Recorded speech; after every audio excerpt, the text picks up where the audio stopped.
Some shows talk about one team. Other shows barely talk sports. This show will talk Packers, Brewers, and Bucks every day. It's Wisconsin Sports Daily with Steve Sparky Fifer, served up by Wendy's on 1250 AM and 105.7 FM The Fan. Download the Wendy's app today.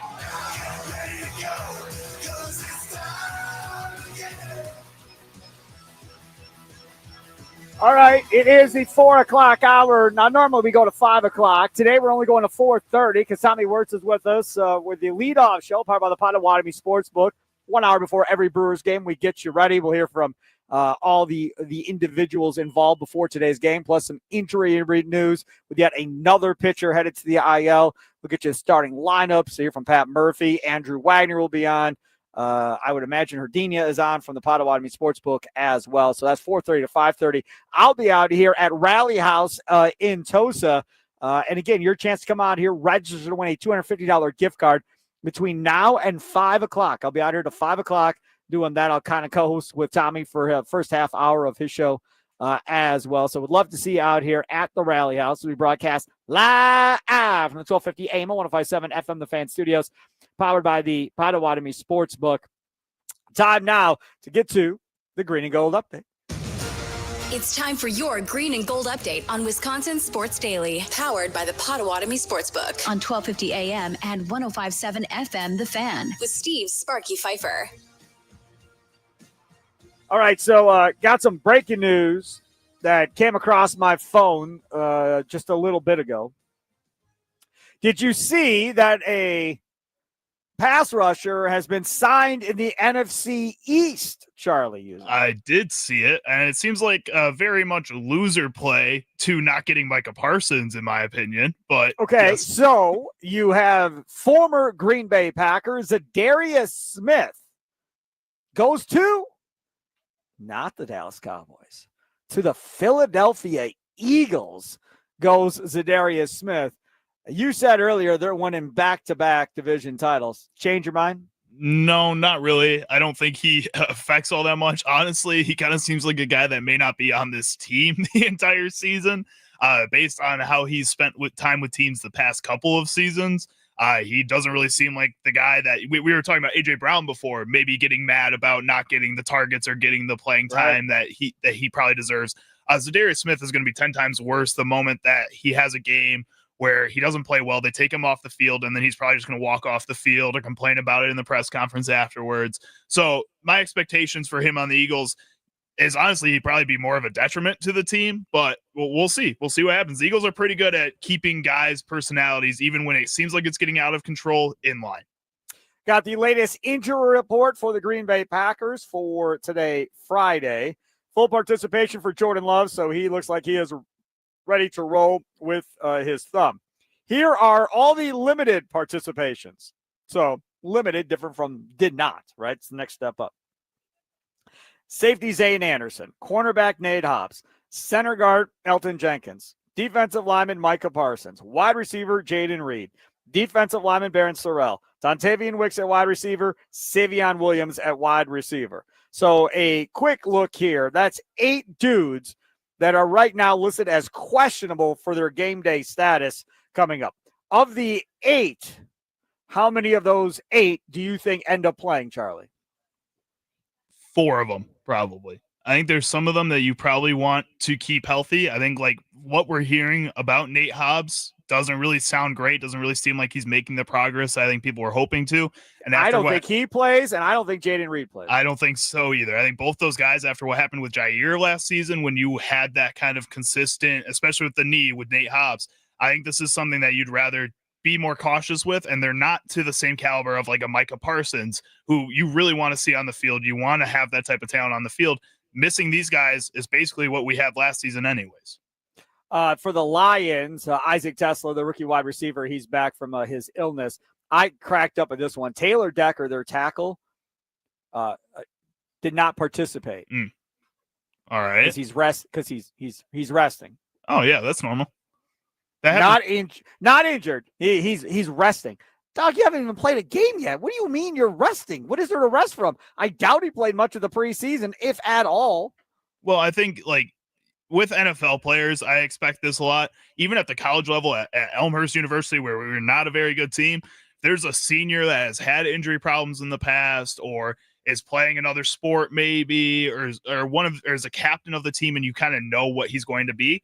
There's days where they don't practice. There's days where they come out on the field not in pads. And again, even at that school, at Alabama, it happens. And at the NFL level, I think it happens. Is it just that offensive linemen might be a little softer than wide receivers in these other positions that actually go out there and practice every day? Sparky, is that what it is, Charlie? I want you to say that to like Zach Tom's face, see what happens. To Lovis Brown. Anthony Belton, you want to go say that to Escalade? Let's see how tough Escalade is. I'm just picking on you. I ain't trying to say this to anybody real. No, I'm just picking on Charlie because you're going after the wide receivers earlier about being divas and so forth. All right.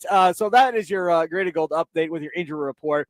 This is as good a time as any to make our predictions for the game and the year as we have Joe Bartel, RotoWire Fantasy Sports, do some fantasy football talk in the last segment of the show coming up here at 4:20. So if you want to participate in some fantasy football conversation, you can obviously do that coming up at 4:20. If you have any questions, we'll answer those then.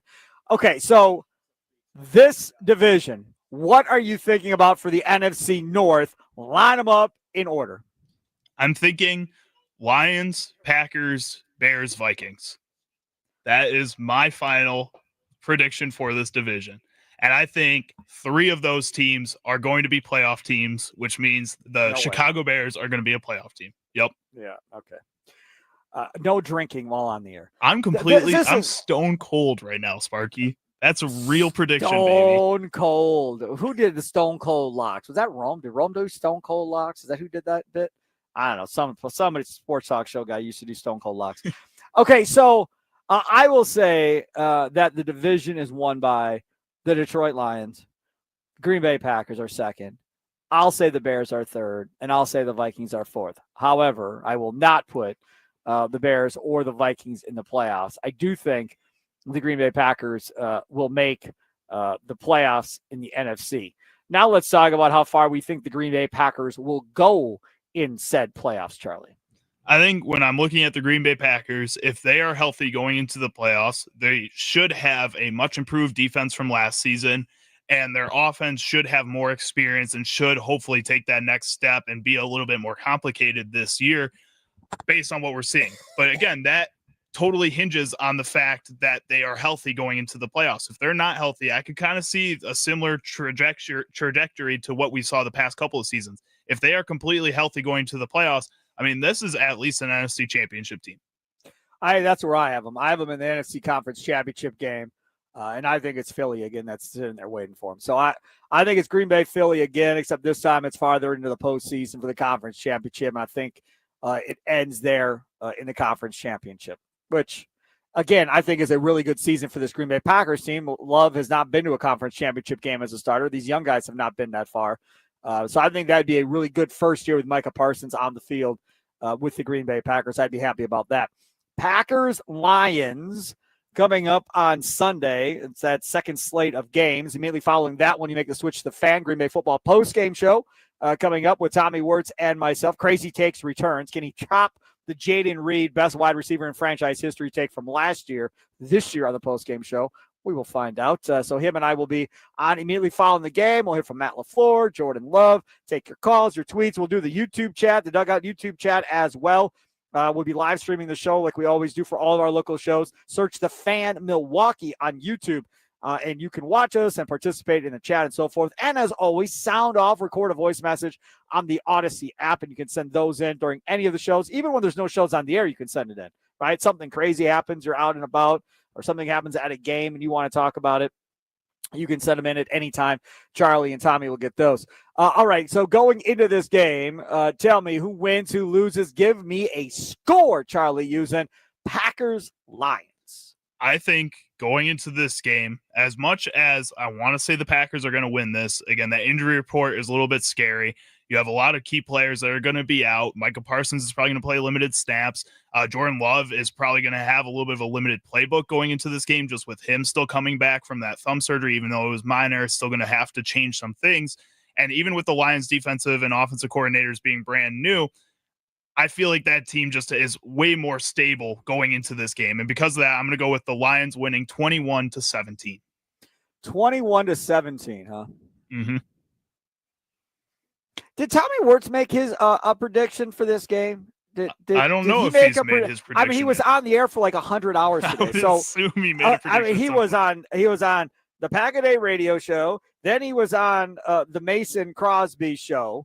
Then he was on Middays with Thunder, and now he's still there waiting to do his show, the leadoff show, powered by the Potawatomi Sportsbook, getting ready for Brewers and Pirates coming up at 4:30. So Tommy's there. Tommy, did you make a prediction earlier today? For which game? Packers Lions. I did. Yep. And what was it? I mean, it was definitely more homer than I usually go, but I went Packers to cover the 2-point favorites. So we picked the spreads on the show. Oh, okay, fine. All right. So it's a win still, regardless. So it's a win. Yeah. So you have a win. Charlie has a loss, 21-17. I'll say the Packers lose this one 27-17. They lose 27-17. You think they look that to bad? the Detroit Lions? There's too many guys that are hurt. There are too many guys haven't played in a month. They're going to have to. I mean, there's going to be endurance issues. There's going to be all kinds of stuff going on out there that you're going to have to get used to. If Hobbs plays, I don't think he will, but if he does, he hasn't been out there with these guys at all. And now you're asking him to run up and down the field for all these snaps. He's going to have to come off the field and back on again. That's going to be a problem. The other issue that I have, like I said earlier, the left side of this line has not played together at all. Yeah. No, not really at all. Banks and Rasheed Walker have not played at all. If they do that stupid idea of rotating Rasheed Walker and Jordan Morgan, which Lomas Brown hated as much as I do earlier in the show, that's going to probably lead to problems too. And then Jordan Love hasn't been doing much of anything either because he's had that thumb injury and he's been watching for a majority of time. Your wide receivers, Jaden Reed, I'm guessing doesn't play. Wicks will come back and play, but he hasn't done anything for a month. There are too many dudes that have not been playing at all in practice or otherwise to think they're going to come out and play at that level with this Lions team who are relatively healthy for the most part and have been throughout training camp. I think that is a big, big ask from Packer fans. Yeah, I understand your concern with that. I also will second Charlie. I don't want to toot my own horn, but if you remember, we had this conversation not quite exactly 1 year ago, because I believe today is actually my exact 1 year since starting with Odyssey last year. Happy 1 year. anniversary. Yeah. I think today, good. September 5th, is officially a year. On your way out, leave me the 20. Yep. And then now I'm also going to say that I also think the Bears are a playoff team, Mr. Usen. Let's go, baby. And the reason why. Charlie, hold on a second. Wait, Charlie. no, because you're going to say Jaden Reed. You're going to say Jaden Reed. I already know what you're I'm not. No, I'm not. I'm just going to say we're Green Bay Football Post Game Show is on Sunday. Get a little crazier this time of year with Tommy. So this may take the Bears and send them to a 1-win season for all we know. Do you remember? Let's just wait and see. I'm not saying Caleb Williams is going to be the best Bears quarterback of all time. I'm not saying that. I'm done with those comments. But there was one guy who said the Washington Commanders were a playoff team last year. Yeah, you should ride that. You should ride that. And said that they were going to be sneaky good, and there's always one team that sneaks up on you that no one expects. That pick is the Bears for me this year. So yeah, you and Ryan Horvath ride that train for the rest of your lives. Yeah, Horvath's been on that sneaky team being the Bears for like 5 years. With all due respect, every year, every time he comes on, he says that or something to that. Every time. And I'm like, dude, you're a Bears fan. Just say it. No, I'm not. I'm a Packers fan. I was like, man, nobody predicts the Bears to do more good things than Ryan Horvath of BetMGM tonight on the BetMGM network. All right, so there you go. That's good to know, though, because now we can follow along the Bears season on the postgame show, me and Tommy, because there's nobody else to interrupt me and Tommy. It's just me and Tommy back and forth. I cannot wait. Sunday, let's go. We're going to be screaming so much, dude. It's going to be great. This is absurd. Last year, it was like, okay, we're still feeling each other out, and now it's like neither one of us will hold back on each other. He was a Broncos fan last year, too. I wore a Coors Light hat one time. It's like, whoa, are you a Packer fan? Are you sure you're a Packer fan? We're Coors Lights? You Bo Nix guy? Didn't know if you're a Bo Nix guy or not. Oh, Coors Light. Oh, you must be Denver guy. I would love to know what Tommy was saying after about the first couple of months of working with me. Like, what the hell did I do? It took Why am about I 3 doing months before a text message didn't scare me from you. Right. Where it was just like, oh my God, Sparky texted. Like, don't even want to look. And then after that, it was like, you know what? What does he got to say? What is he going to say right now? 3 months later, I've been in the trenches. Gonna see if he's gonna see what this guy's got to talk about. There was an incident earlier in the year with Andy Herman's show back at A Radio. He was in the bathroom. He was ready to fight me, and I messaged him. Well, no, it's because it was the first time ever that something went wrong and you weren't listening. So then I had to like make sure to tell you because I didn't want you to like go back or hear it from something else. And it just quite frankly, you know, I'm not leaving that spot if I have to leave that spot. Okay. And Sparky for maybe the first time ever was just like, yeah, I get it, man. That's cool. Yeah, totally okay. It was never was an issue with that. So now I know that we're cool if that situation ever appears again. Potawatomi Sportsbook, take those shuttles to and from home Brewers games the rest of the season. Things are going really well over there, so make sure to take advantage of it. You got to make a same-day wager or buy something and make a purchase at the Potawatomi Sportsbook.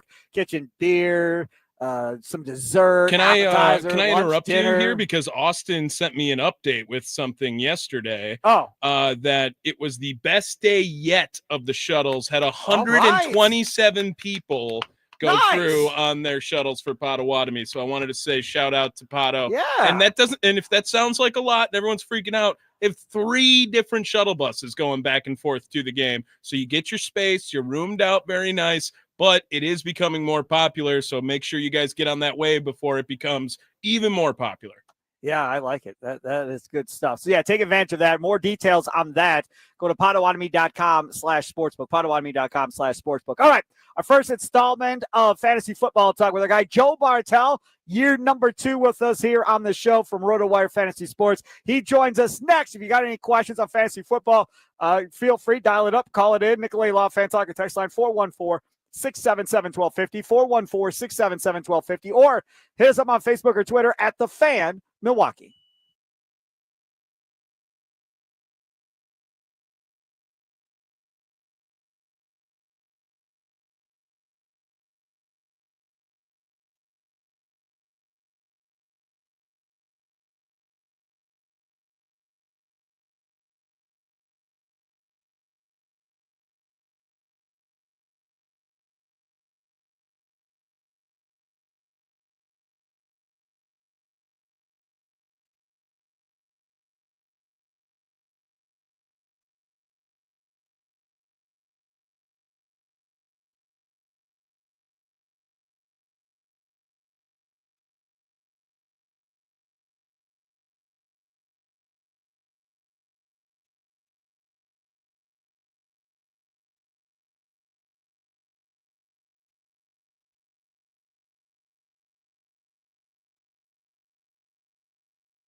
Welcome back, Wisconsin Sports Daily, served up by Wendy's, live from the Rally House. Come on out, say hi, Mayfair Collection in Tosa. All kinds of cool stuff out here, man. You like a local sports team, they got everything you could possibly ever want in your life. Brewers, Bucks, Packers, Badgers, Milwaukee Panthers, Marquette stuff I believe I saw back there in the store as well. All ages and sizes and everything else. You got little kids. They got little kid stuff in here for them to wear too. Come check it out. Again, going to a Packer party this weekend. Come get your Packer gear, new Packer sweatshirt or something to wear. Brewers gear for the World Series run. You can come get some of that stuff out here too at Rally House. And while you're here, register to have a chance to win a $250 Rally House gift card. And we're only out here to 5 o'clock. So you got about 34 minutes to get out here and do that. If you missed any of today's show, you missed a lot. We had Lomas Brown on, the former Detroit Lion and radio analyst for the Detroit Lions. He was on at 2:20. Gilbert Brown, the Packers, the grave digger. You know he has his beer. Now he's coming out as well with a bourbon. To go back, listen to that interview. That was a lot of fun in the first hour as well. Andrew Wagner stopped out here at Rally House in the 3 o'clock hour. And now time for fantasy football. We'll do this each and every Friday at 4:20. Joe Bartel, RotoWire Fantasy Sports. Follow him on Twitter at JB Fantasy Sports. Joe, how are we doing? Oh, I am excited. We got another football game tonight, which should be a lot of fun. Obviously, the Eagles-Cowboys from yesterday was, I thought, certainly very interesting pre-weather delay. And I overall think this week one slate's going to be a lot of fun. So I'm just happy that football back for us. Your thoughts on Javonte Williams, the usage by the Cowboys, and what that means for Blue going forward? Yeah, I thought this was one of the biggest takeaways from yesterday, and it happened before the game even started. Jaden Blue, their rookie day 3 selection, was a healthy and active, and there's a few people that are drafting Jaden Blue as if he was going to be the immediate starter right away. And of course, Javonte Williams punching in 2 touchdowns from the 1-yard line. It's not like he had like this crazy statistical game, but more importantly, reinforced the idea that Javonte Williams and Miles Sanders are ahead of Jaden Blue. I think you can probably drop Jaden Blue in deeper leagues at least to start, and there'll be a point later in the year where maybe he's a better pickup. But I'm not overreacting to Javonte Williams scoring touchdowns. I thought he looked pretty good with the extra workload as a pass catcher and runner, only 3.6 yards per carry, but that's tough to do against the Eagles defense. So I'm not going out and acquiring Javonte Williams. I think the bigger deal is probably Jaden Blue is a drop for the hot wave wire pickup in week 2. The other one that was making a splash amongst fantasy news was, oh my God, George Pickens is going to have a monster year based on what happened in that game yesterday. You buying? No, I mean, CeeDee Lamb ended up getting a lot more work than I would have expected. That 7 for 115 could have been a whole lot better if he just could catch the football. Yep. Packer fans might have heard that one a few times last year. He should have caught that last throw. He should have caught. He had to dive for it, but he should have had it. That last throw was difficult. I think the one that hit him square in the face in the 15-yard in route that came just a couple plays earlier was far more egregious. And there was another one that was he didn't see it. You didn't see. Yeah, I mean, there was a couple of those that are pretty obvious drops, and maybe changes the outcome overall. And you think about what that could have been for the Packers if the Eagles go down 0-1 to start the season. That would have been tough. But I think there's going to be more volume for Pickens as the season progresses. Prescott threw for 34 times in that game, and only targeted Pickens 3 or 4 times. I think that gets bumped up a little bit more, but how much more, I'm not entirely positive. And maybe there won't be great game scripts to have Pickens involved. So he was a guy that probably wasn't being drafted by me very often. There was that range of receivers, Jameson Williams probably included in that mix, that I just didn't want to deal with. And a lot of wide receiver twos. I mean, we saw it on the flip side with Devonta Smith. I know everyone wants to point to A.J. Brown getting nothing until the very final play of the game. Devonta Smith did very little in that contest too. And a lot of wide receiver twos right now in fantasy are a little bit overdrafted with people wanting to get safety at that receiver position. So we'll kind of see how that progresses throughout the whole year. Talking with our guy, Joe Bartel. Again, you got questions throughout the year on Fridays at 4:20. He'll join us. Nicolay Law Fan Talking text line 414-677-1250, 414-677-1250. And we'll take your calls there or on Twitter as well at the Fan Milwaukee on Twitter. We can talk there too. My question is about the New York Jets. What are we buying in that Jets offense at this point? Because obviously you have the Justin Fields factor that goes along with that. But what does that mean now for the other pieces on that Jets offense? Yeah, you're jumping to a game I actually am kind of interested for, and maybe it's for perverse reasons, because Steelers-Jets has the lowest over-under of the week 1 slate, and overall that Jets offense hasn't been good for a number of years, but they have a couple of key pieces. And Garrett Wilson's the one I think conventionally is the most obvious to go ahead and feel comfortable with. If we assume in today's modern NFL one fantasy receiver on a team will have utility no matter what the situation is. And that's been typically the case for most NFL offenses over the past, say, 5-6 years. Then Garrett Wilson's clearly the best one, and there really isn't anyone else out there that can profile as a pass catcher. I have loved Mason Taylor this year, the rookie tight end, because I think there can be a second piece, but also Mason Taylor is literally free. In fact, he was only rostered in 18% of Yahoo leagues as of yesterday. So I love Mason Taylor because he can be the 2 on that offense. And if that 2 is even, let's just say 60 catches for 600 yards, that's not like lovely fantasy numbers, but is free and could probably be a start for you in a pinch at certain spots. Breece Hall was the next one drafted, and frankly, one of those that I don't mind. I don't believe in the split ball carry backfield. I think everyone in Wisconsin will be like, no, Braylon Allen probably isn't that good of a running back, but it seems like nationally everyone seems to think Braylon Allen is the second coming of Alexander Madison to Delvin Cook, and I just don't buy that premise at all, but we'll have to see if there actually is a committee that happens over the next couple of weeks in that backfield in New York. And then finally, Justin Fields is one that I was drafting quite a bit, not playing him this week against the Steelers defense, and it's possible with that rushing floor that he'll give you week in and week out that he'll not perform well as a quarterback, but it doesn't matter because if you just get like, let's just say 50 rushing yards, that's 5 points. All you need is to have, 150 passing yards, and you're at a good spot where you can use him week in and week out. He's best to be partnered with a Brock Purdy or Trevor Lawrence or our guy Jordan Love, but you don't want to have Fields as your only quarterback entering the season. I think it's a tough spot to be in. Let's talk about that Packers offense real quick here. We got to wrap it up because we got to get to the leadoff show powered by the Potawatomi Sportsbook. Have shorter amount of time today. I want to get your thoughts on, give me the order in which you pick Packers offensive players. I think the obvious front 2 are Jacobs and Matthew Golden, but then is it Tucker Kraft, and how early is it Tucker Kraft? Yeah, Jacobs is like second round, and then Tucker Kraft is maybe round 10, round 9, and Matthew Golden was round 8 or round 9. And I don't mind that idea. I think Tucker Kraft, at least initially, will produce more fantasy points relative to the position than Matthew Golden. But I like Matthew Golden enough. I've talked myself into that one at this point of the year, and especially with the Jones fracture that Jaden Reed is dealing with and probably will miss time for. Matthew Golden kind of emerges as that. I actually think Romeo Doubs is still a fine play this week if you are desperate, and unfortunately in a few leagues I am.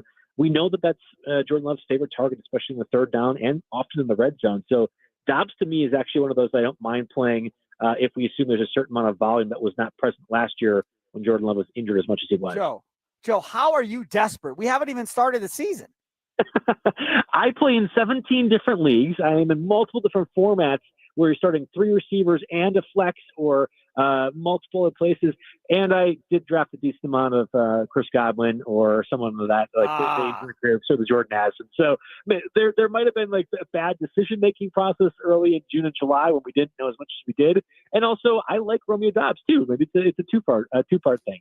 Yeah, just the desperate thing. Week 1 scared me. There he is, Joe Bartel, RotoWire Fantasy Sports. We'll talk to him again next Friday. Follow him on Twitter at JB Fantasy Sports. Joe, thanks so much for coming on, man. Appreciate it.